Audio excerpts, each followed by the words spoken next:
This iconic winding mountain road leads to a carefree haven of a town, Highlands, North Carolina. It is a familiar road to a familiar town. My family tries to make a trip here once a year. With only around 1,000 permanent residents and an elevation of 4,118 feet, Highlands has become a safe and special place for thousands of families besides our own. The Blue Valley Overlook acts as an unofficial gateway to Highlands. The breathtaking view from this overlook is an introductory but grand attraction, welcoming you to what else lies up the road. Just a little ways over the northeast Georgia border, the Highlands area sports some truly serene and green Appalachian wilderness. There are plenty of spots to pull off the side of the road to visit picnic areas, forest parks, and a thrilling assortment of waterfalls, the most majestic of which is the ironically named Dry Falls. This single-drop plunge waterfall rains down over 60 feet, leaving enough space behind it for tourists to walk through. You can think of it as the crown jewel nature attraction of the Highlands area. 3 miles south of Dry Falls is the town center of Highlands, its most charming feature being Main Street. Lined on both sides with an array of colorful shops and restaurants, Main Street Highlands is where the tourists will be when they're not tackling the wilderness.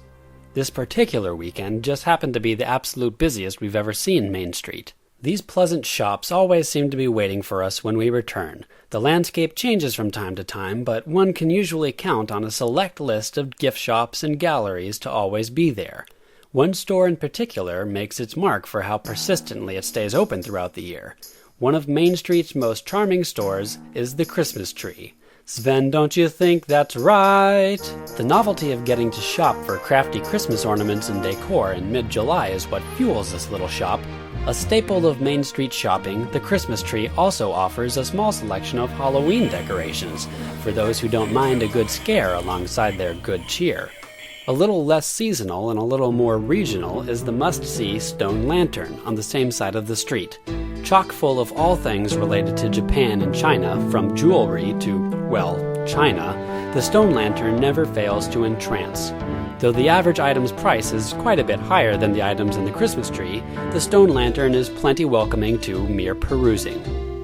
Just through the Japanese garden and up some outdoor wooden steps is the Mandarin Room, where certain prize items are kept, such as their golden dragon boat. Though just one stop of many on Main Street, the curious and mysterious stone lantern feels like another destination entirely. Turn right out the front door, cross the street, and you'll pass the Old Edwards Inn.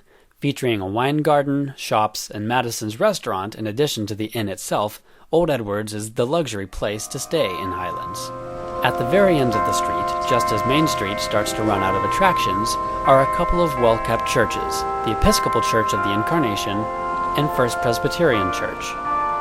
With Old Edwards as a buffer between these churches and the hustle and bustle of the shops, an appropriately reverent and calm peace seems to rest over this end of the street. From here, you can visit one of a few restaurants for a snack, loop around and take on the other side of the street, or drive on to explore Highlands beyond Maine. Showcasing a peaceful town in the midst of Appalachian tranquility, Highlands is a jewel in the southeast which never runs out of charm and surprises. If you want to escape, Highlands is the place for it.